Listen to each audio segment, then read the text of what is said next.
দর্শক, সামষ্টিক অর্থনীতি, সমসাময়িক অর্থনীতির নানা দিক, পুঁজিবাজার, এলডিসি সহ নানা ইস্যুতে কথা বলতে এই মুহূর্তে আমাদের সাথে স্টুডিওতে সরাসরি যুক্ত হয়েছেন বিশ্ব ব্যাংকের পরামর্শক ডক্টর জাহিদ হোসেন। ডক্টর জাহিদ হোসেন, আপনাকে আমন্ত্রণ জানাচ্ছি বিজনেস 24-এর এই আয়োজনে। আপনি আজকেই একটি অনুষ্ঠানে ইআরএফে, যেখানে আপনি সামষ্টিক অর্থনীতির নানা দিক নিয়ে আলোচনা করছিলেন, আপনি বলছিলেন যে গেল এক বছরে সরকার নানা খাতে অনেক কিন্তু উন্নতি করেছে, বিশেষ করে আমাদের রিজার্ভ, রেমিটেন্স সহ নানা বিষয়ের কথা আপনি বলছিলেন। সব কিছু মিলে যদি আপনি রেটিং দেন, কিংবা যদি আপনি বলেন যে সামষ্টিক অর্থনীতি গেল এক বছরে কতটা সফলতা পেয়েছে অন্তর্বর্তী সরকার, সে বিষয়টা একটু বলবেন।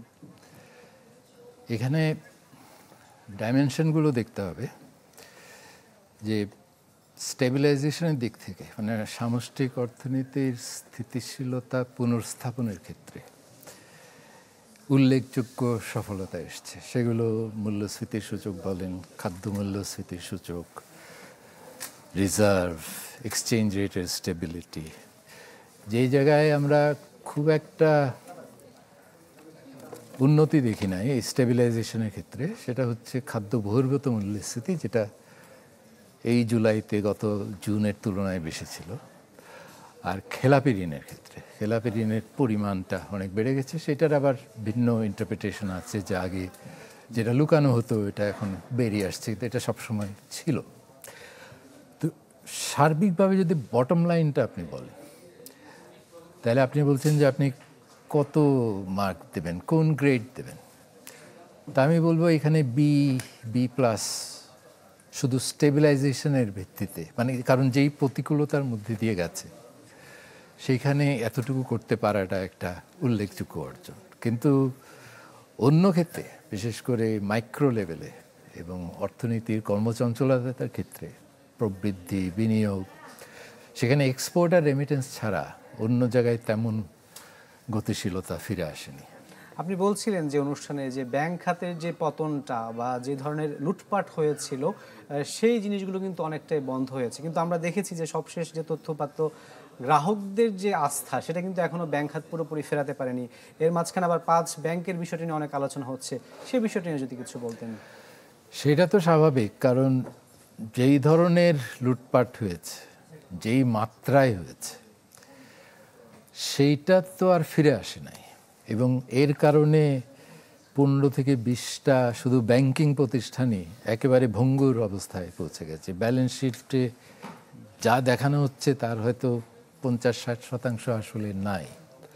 এবং আমি যখন ওই ব্যাংকে আমার ডিপোজিট থাকে, আমি একটা চেক নিয়ে যাই, আর যদি আমাকে বলে যে না, এটা হয় দেবো না, নাহলে 10,000 টাকায় 2,000 নিয়ে যান, আগামী সপ্তাহে আরও 2,000 দিব, তখন তো আস্থার থাকে না, ওটা সম্পূর্ণ ভেঙে পড়ে, কারণ তার তো আর কোনো উপায় নাই। তো যতদিন না আমরা এই ব্যাংকগুলোকে দুর্দশা থেকে বের করে আনতে পারছি, এই সমস্যাটা তো থেকেই যাবে। কিন্তু যেটা হয়েছে যে রোগটা আরও ছড়াচ্ছে না, আরও ঘনীভূত হচ্ছে না। এখন এইটাকে কিভাবে চিকিৎসা করে আইসিইউ থেকে ওয়ার্ডে নিয়ে আসবেন, তারপর বাসায় নিয়ে আসবেন, ওই প্রক্রিয়াটা কত দ্রুত আমরা এগোতে পারবে, সেটাই দেখার বিষয়। আমরা দেখেছি যে 2000 সবশেষ যে অর্থ বছরটি, সেখানে কিন্তু সরকার ব্যাংক খাত থেকে যে ঋণ নেওয়ার যে প্রবণতাটা, সেটা অনেকটাই কিন্তু কমে আসছে। অন্যদিকে ব্যাংকের বাইরের যে খাতগুলো, ব্যাংক বহির্ভূত খাত, সেখান থেকে যে ঋণ নেওয়ার প্রবণতা, সেটা 2.5 গুণেরও বেশি বেড়েছে। বিষয়টাকে আপনি আসলে কিভাবে মূল্যায়ন করবেন? এখানে সুসংবাদ হলো যে মোট ঋণ গ্রহণ কমেছে, তার মানে বাজেট ঘাটতি কমেছে। দুঃসংবাদ হলো যে এই বাজেট ঘাটতি কমার পেছনে বড় কারণ হলো বার্ষিক উন্নয়ন কর্মসূচির বাস্তবায়ন একটা ঐতিহাসিক লোতে পৌঁছেছে।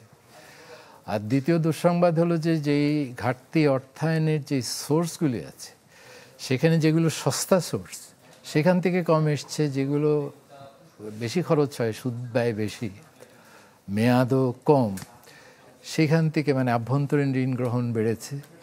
এবং যার ফলে আমাদের বাজেটে তো এখন সুদের ব্যয়টা একটা বড় অঙ্কের ব্যয়, 1,20,000 কোটি টাকার মধ্যে উপরে চলে যাচ্ছে। এই 7,90,000-এর মধ্যে যদি আপনি 1,20,000 শুধু সুদেই দেন, আর তাহলে অন্য জায়গায় খরচ করার জন্য আর তো থাকে না কিছু। কিন্তু ওই বোঝাটা এই আভ্যন্তরীণ সূত্র থেকে ঋণ, যেটা রিলেটিভলি মোর এক্সপেন্সিভ, সেটার ফলে আগামীতে আরও বাড়বে।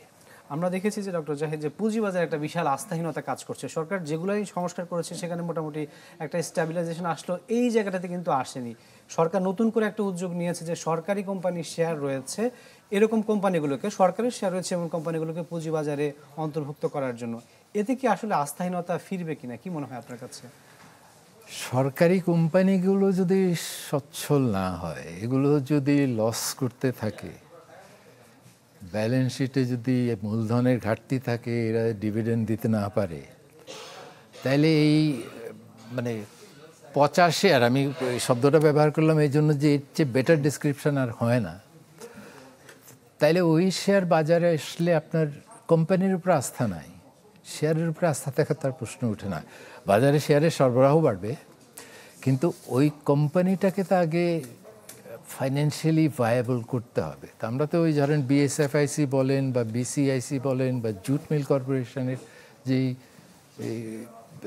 কোম্পানিগুলি আছে, এখানে তো সব বেশিরভাগই লস মেকিং, কিছু কিছু আছে যারা প্রফিট মেকিং আছে। তো ওই ধরনের কোম্পানিকে যদি, ভালো কোম্পানিগুলিকে বাজারে আনতে পারেন, তাইলে বাজারের ডাইভার্সিটিটা বাড়বে, ইনভেস্টরদের কনফিডেন্সও বাড়বে। আর পচা শেয়ার যদি বাজারে ছাড়েন, তাইলে কিন্তু আপনার এতে কনফিডেন্সের উপরে আরও বড় ধরনের আঘাত আসতে পারে। দারিদ্র্য হার নিয়ে ছোট করে একটু বলবেন, যে দারিদ্র্য হার নিয়ে এখন অনেক কথা হচ্ছে, দারিদ্র্যের মানুষ অনেক কথা বলছে, আপনি আজকেও বলছিলেন, এটা আসলে এখন কতটা উদ্বেগজনক আমাদের জন্য এই মুহূর্তে এসে? এটা তো সবসময় উদ্বেগজনক ছিল, এবং এই গত 3 বছরে আমরা পিপিআরসির যে রেজাল্টটা দেখলাম, সেখানে 10% বৃদ্ধি, এইটা তো মানে একটা টাইম বমের মতো, টিকিং টাইম বমের মতো, যে একটা কিছু যদি একটা দেশলাই জ্বালায় দেন বা কিছু একটা ঘটে, তাইলেই কিন্তু অস্থিরতা, রাজনৈতিক সামাজিক অস্থিরতা এগুলি বাড়তে পারে।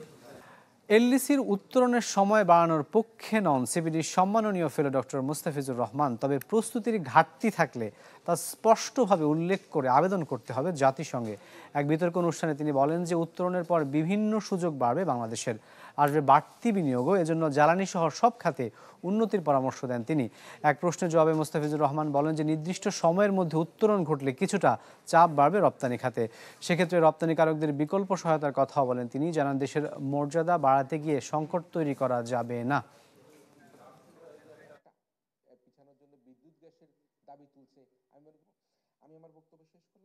ইস্যুটা যেটা আসছে সেটা হলো যে আমি যদি গ্রাজুয়েট করি তাহলে আমি এটাকে মসৃণ এবং টেকসই করতে পারবো কিনা। আমরা যদি গ্রাজুয়েশনকে ডেফার করি তাহলে আমাদের দক্ষিণ এশিয়াতে একমাত্র যুদ্ধবিধ্বস্ত আফগানিস্তানই থাকবে হলো একমাত্র স্বল্পোন্নত দেশ দক্ষিণ এশিয়াতে। তাহলে আমাদের সক্ষমতা কি নেপাল থেকেও কম? এই প্রশ্নটা কিন্তু আসবে। দর্শক, এলডিসি ইস্যু এবং ব্যবসার সমসাময়িক পরিস্থিতি নিয়ে আলোচনার জন্য আমরা আবারও যাচ্ছি ডক্টর জাহিদের কাছে। ডক্টর জাহিদ বিশ্বব্যাংকের পরামর্শক হিসেবে দীর্ঘদিন দায়িত্ব পালন করছেন, এবং এর আগে তিনি প্রধান অর্থনীতিবিদ হিসেবে কিন্তু বিশ্বব্যাংকের যে ঢাকা অফিস সেখানে কর্মরত ছিলেন। ডক্টর জাহিদ, আপনি আজকের অনুষ্ঠানে কিন্তু আবারও ফিরতে চাই, সেখানে আপনি এলডিসি বিষয় নিয়ে ব্যাপক আলোচনা করেছেন। সেখানে বলেছেন যে সমসাময়িক যে বাস্তবতা বাংলাদেশে, সেক্ষেত্রে আসলে এলডিসি গ্র্যাজুয়েশনটা পেছানো আসলে যৌক্তিক হবে না। ব্যবসায়ীরা কিন্তু নানাভাবে এই বিষয়টা তুলে ধরছেন, তাদের এই যে আবেদন বা তাদের যে দাবিটা, সেটার পিছনে আসলে কতটা যৌক্তিকতা দেখছেন আপনি, সে বিষয়টি বলবেন। যৌক্তিক দিক থেকে অবস্থাটা দুর্বল, কারণ আপনাকে দেখাতে হবে যে আমরা উত্তরণের সময় এই 3টা সূচকে যেই অবস্থানে ছিলাম, এখন সেই অবস্থান থেকে আমরা পিছের দিকে যাচ্ছি, সেটা তো ঘটে নাই।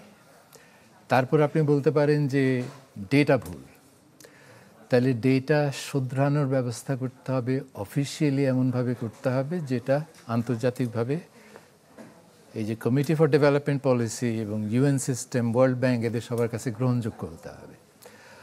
আর ডেটা ভুল কারেক্ট করার পরেও আপনার এই 3টার মধ্যে অন্তত 2টো সূচকে আপনি যে উত্তরণের থ্রেশহোল্ডের নিচে নেমে আসবেন, এটার কোনো নিশ্চয়তা নাই, কারণ আমাদের দূরত্বটা অনেক বেশি।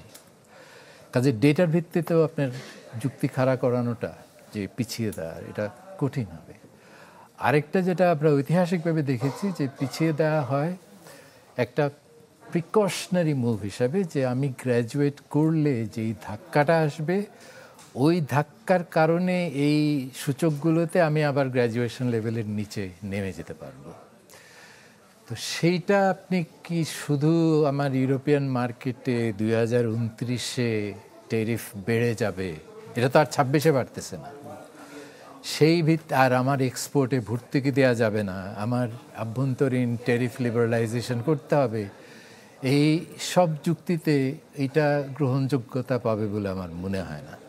আমরা জানি যে ব্যবসায়ীদের কিছু কিছু সংগঠন তারা 6 বছর পর্যন্ত আসলে সময়টা বাড়ানোর কথা বলছে, সেটা কি আসলে বৈশ্বিক প্রেক্ষাপটে এটা এখন কতটা মার্কেটে খাপ খাবে, কিংবা অন্যান্য যে সমস্ত প্রতিযোগী দেশগুলো আছে তারা এটা মেনে নেবে কিনা? আমরা জানি যে এই সমস্ত কাতারে যারা আছে তারা আবার ভেটো দেওয়ার একটা প্রবণতা কিন্তু রয়েছে, সেক্ষেত্রে এটা আসলে কতটা যৌক্তিক 6 বছরের সময় বাড়ানোর দাবিটা ব্যবসায়ীদের?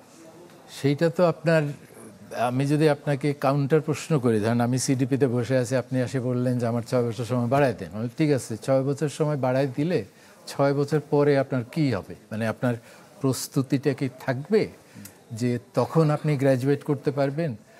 তখন আপনি যদি বলেন যে হ্যাঁ আমি এটা থাকবে, আমি আপনাকে কেন বিশ্বাস করব? কারণ আমি তো আপনাকে 2018-তে প্রথম বলে দিয়েছিলাম যে আমি বলতে সিডিপি বোঝাচ্ছি যে 6 বছর পরে আপনার গ্র্যাজুয়েশন হতে যাচ্ছে, 3 বছর আমি অবজারভেশনে রাখলাম, তারপর 21 সালে বললাম 24 সালে আপনার গ্র্যাজুয়েশন আমরা রেকমেন্ড করছি। 24 সালে গ্র্যাজুয়েশন না করে কোভিডের কারণে আপনাকে 2 বছর সময় বাড়ায় দিলাম।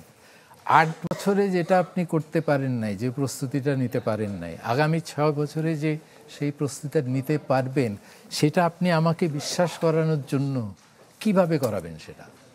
আপনি বলছিলেন ডক্টর জাহিদ যে আমরা প্রাথমিক যোগ্যতা অর্জন করেছি, এরপরও সময় পেয়েছি, তারপর আমরা আসলে যোগ্যতাগুলো অর্জন করতে পারিনি। আপনি প্রশ্ন রেখেছেন যে তারপরের যে গ্যারান্টিটা সেটা আমরা আসলে কিভাবে দেব। এই জায়গাটাতে এসে ব্যবসায়ী সংগঠনগুলো যে ধরনের যুক্তিগুলো তুলে ধরছে বা তাদের যেই দাবি দাওয়াগুলো তারা বলছে, বিগত দিনের ভুল তথ্যের কথা বলছে, সেটা বর্তমান প্রেক্ষাপটে দাঁড়িয়ে কতটা যৌক্তিক বলে আপনি মনে করছেন? যেটা যৌক্তিক দিক যেটা তারা বলছে সেটা হলো যে এলডিসির ভিত্তিতে আমরা যে মার্কেট অ্যাক্সেসটা পেতাম সেইটা এলডিসি থেকে বেরিয়ে গেলে থাকবে না। কিন্তু আমাদের বড় বাজার যেটা ইইউ এবং ইউকেতে অলরেডি বলেছে যে আমরা ইইউর পলিসি ফলো করব। যুক্তরাষ্ট্রের বাজারে তো এলডিসির ভিত্তিতে আমরা কোনো সুবিধা পাই নাই। কাজে বড় বাজারগুলোতে ইইউ ইউকে এরা 2029 পর্যন্ত স্মুথ ট্রানজিশন হিসাবে একটা সময় দিচ্ছে, কাজে আপনার তাৎক্ষণিকভাবে মার্কেট অ্যাক্সেসটা কমে যাচ্ছে না। ফাইন্যান্সিংয়ের ক্ষেত্রে যেটা বলা হচ্ছে যে আমার ফাইন্যান্সিং কস্ট বেড়ে যেতে পারে, এর কিন্তু বড় বড় যাদের থেকে আমরা টাকা নেই তাদের ফাইন্যান্সিং যে টার্মসগুলো, মানে সুদের হার, মেয়াদ, গ্রেস পিরিয়ড, এগুলো কিন্তু এলডিসি স্ট্যাটাসের উপর নির্ভর করে না, কাজে ওখানে কোনো আঘাত আসছে না। যেটা আসবে কিছু ছোট ছোট ফান্ডিং সোর্স যেটা ইউএন সিস্টেম থেকে পাওয়া যায়, এলডিসির ভিত্তিতে দেওয়া হয় বিশেষ কিছু উদ্দেশ্যে, সেখানে হয়তো কিছু ভাটা পড়তে পারে। কাজে ওই দিক থেকে কাউন্টার প্রশ্ন আবারই করতে হবে যে মার্কেট অ্যাক্সেস তো আপনাকে সময় দেওয়া হচ্ছে, তারপরে ওই সুবিধাটাতে বজায় থাকে, সেজন্য আপনি নেগোশিয়েট কেন করতে যাচ্ছেন না? আপনি কেন এই মুক্ত বাণিজ্য চুক্তি বা প্রেফারেন্সিয়াল ট্যারিফ এগ্রিমেন্ট এই ধরনের আন্ডারস্ট্যান্ডিংয়ে যাচ্ছেন না কেন, যার ফলে এই সুবিধাটা বজায় থাকতে পারে? ওখানে কি আপনি চেষ্টা করেছেন, চেষ্টা করে ফলাফল পান নাই? অন্যরা করেছে, তারা পেয়েছে, আপনি কেন পাচ্ছেন না? ভিয়েতনাম পাচ্ছে, ইন্ডিয়া করেছে ফ্রি ট্রেড এগ্রিমেন্ট, বাংলাদেশ কেন করতে পারছে না? এইসব প্রশ্নের উত্তর যদি আমরা একটা সন্তোষজনকভাবে দিতে না পারি, তাহলে কেসটা খুবই দুর্বল থেকে যাবে। আমরা কিন্তু আরেকটি বিষয়ে জানি যে জ্বালানি এবং অভ্যন্তরীণ নানা ইস্যুতে কিন্তু ব্যবসায়ীরা দীর্ঘদিন ধরে কিন্তু স্ট্রাগল করছে, তারা বিভিন্ন যুক্তি দেখাচ্ছে। এই ইস্যুগুলো কিন্তু তাদের আসলে এলডিসি গ্র্যাজুয়েট হতে না পারার পেছনে অন্যতম একটি কারণ। এই সমস্যাগুলো আসলে কতদিন ধরে আসলে সংকটের কথা আমরা বলছি, সমাধান হবে শুনছি, আলটিমেটলি অন্তর্বর্তী সরকারের 1 বছরে অনেক দায় দেনা হয়তো বা পরিশোধ করা হয়েছে জ্বালানি খাতে, কিন্তু সমস্যার কিন্তু সমাধান সে অর্থে হয়নি।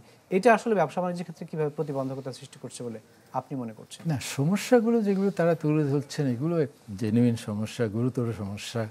প্রশ্ন হলো যে এলডিসি থেকে গ্র্যাজুয়েট না করলে কি এই সমস্যার সমাধান হয়ে যাবে? আর তা যদি না হয় তাহলে আমি গ্র্যাজুয়েশনের কেসটা এর ভিত্তিতে কীভাবে তৈরি করব? কাজেই আমার মনে হয় ফোকাসটা হওয়া উচিত যে সমস্যা যেগুলি আছে সেগুলোকে স্বীকার করে সেগুলো দ্রুত সমাধানের পথে হাঁটা।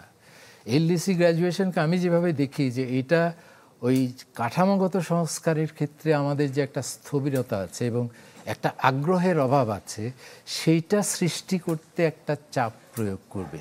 যেটা অনেকে বলেন যে রিফর্ম অনেক সময় হয় যখন আপনার দেয়াল পিঠে ঠেকে যায়, তো সেই অবস্থায় কিন্তু এটা একটা আমি সুযোগ হিসাবে দেখছি। আমরা কিন্তু একটু আগে আলোচনা করছিলাম সামষ্টিক অর্থনীতি নানা দিক দিয়ে, সেখানে কিন্তু আমরা বিনিয়োগ বাণিজ্যে যে একটা ভাটার টান সেটা কিন্তু স্পষ্ট কিন্তু আমরা দেখতে পেয়েছি। সার্বিকভাবে আপনি আসলে ব্যবসা এখন যে চলমান পরিস্থিতি বা পরিবেশ সেটাকে আপনি কিভাবে মূল্যায়ন করবেন? এখনো আমরা ঠিক ওই এমন একটা পর্যায়ে এসে পৌঁছাইনি যেখানে বিনিয়োগের জোয়ার শুরু হবে। কিছুটা আমি বলবো যে প্রথম 6 মাসের তুলনায় এই পরের দিকে ভবিষ্যৎ নিয়ে যে অনিশ্চয়তা ছিল, অনেক মেঘ ছিল, কিছু কিছু মেঘ কেটেছে, কিন্তু ওগুলি যে ফিরে আসবে না তার কোনো গ্যারেন্টি নেই। হঠাৎ করে যে একটা ঘূর্ণিঝড় আসবে না তারও কোনো গ্যারেন্টি নেই, কিন্তু ভবিষ্যতের কিছু দিক এখন দেখা সম্ভব হয়েছে, কিন্তু সেটা বিনিয়োগকে পুনরুজ্জীবিত করার জন্য যথেষ্ট হবে না। কাজে বর্তমানে কিন্তু এখনও বিনিয়োগ পরিবেশটা বিনিয়োগের অনুকূলে আছে, এটা বলা বোধহয় একটু বেশি বলা হয়ে যাবে। অনেকেই কিন্তু পলিটিক্যাল গভর্নমেন্টের কথা বলছেন, পলিটিক্যাল গভর্নমেন্ট আসলেই কি ধরনের বিনিয়োগের ফ্লো যেটা সেটা আবার শুরু হবে কিনা, কি মনে হয়? এটা that is a $1 billion question, কারণ ওইটা আমাদের অতীতের অভিজ্ঞতায় বলে যে এটাকে মানে you can't take this for granted. কি হবে এটা তো একমাত্র সময় বলে দেবে। আমরা আরেকটা প্রশ্ন আপনাকে করতে চাই শেষ মুহূর্তে এসে, সেটা হচ্ছে যে ছোট করে বলবেন আপনি, বিনিয়োগকারীরা যে ধরনের অনিশ্চয়তাগুলোতে ভুগছে দীর্ঘদিন ধরে, সেগুলো কিন্তু অন্তর্বর্তী সরকার শুরু থেকেই নানামুখী পদক্ষেপ নিয়েছে। আপনি বলছিলেন যে রাজনৈতিক সংস্কারের দিকে যেভাবে মনোযোগ দেওয়া হচ্ছে সেভাবে অর্থনৈতিক সংস্কারের দিকে মনোযোগ দেওয়া হচ্ছে না, সেটি আসলে কিভাবে ব্যাখ্যা করবেন আপনি? সেইটা আমাদের মানে আমরা যারা সংস্কার দাবি করি এবং সংস্কার চাই, তাদের বিশেষ করে যাদের সরাসরি একটা স্বার্থ আছে, ব্যবসায়ী যে গোষ্ঠীগুলো, সেখানে তাদের প্রেফারেন্সের মধ্যে কিন্তু তারা মলম থেরাপিটা বেশি পছন্দ করেন, যেটাকে আমরা নীতি সহায়তা বলি। ভালো কিছু ঘটলেও নীতি সহায়তা দিতে হবে, খারাপ কিছু ঘটলেও নীতি সহায়তা দিতে হবে। কাঠামোগত সংস্কার, যে এনবিআরকে ঠিক করতে হবে, বন্দরকে ঠিক করতে হবে, আরজিএসিকে ঠিক করতে হবে, বিডাকে কার্যকর করতে হবে, এই যে প্রাতিষ্ঠানিক সংস্কার, ওনাদেরও যুক্তি আছে যে ওনারা বলেন যে এগুলো তো দীর্ঘমেয়াদী ব্যাপার, হতাশ, কিন্তু ওগুলোর কারণেই যে আমার জখমটা রয়ে যাচ্ছে এবং বারবার মলম দিতে হচ্ছে। তো ওই মলম থেরাপি থেকে যদি আমরা বেরিয়ে আসতে না পারি, তাইলে কিন্তু আমি দীর্ঘমেয়াদী কোনো সমাধান পাবো না। কারণ এই টাকাটা যেটা নীতি সহায়তা হিসেবে হয় ট্যাক্স ব্রেক দিচ্ছেন, অথবা আপনি ভর্তুকি দিচ্ছেন, ক্যাশ সাবসিডি দিচ্ছেন, কার টাকা দিচ্ছেন? জনগণের টাকায়। জনগণের টাকা। তো এটা কতদিন ধরে দিতে থাকবেন? ডক্টর জাহিদ, আপনাকে অসংখ্য ধন্যবাদ আমাদের সাথে আয়োজনে যুক্ত হওয়ার জন্য।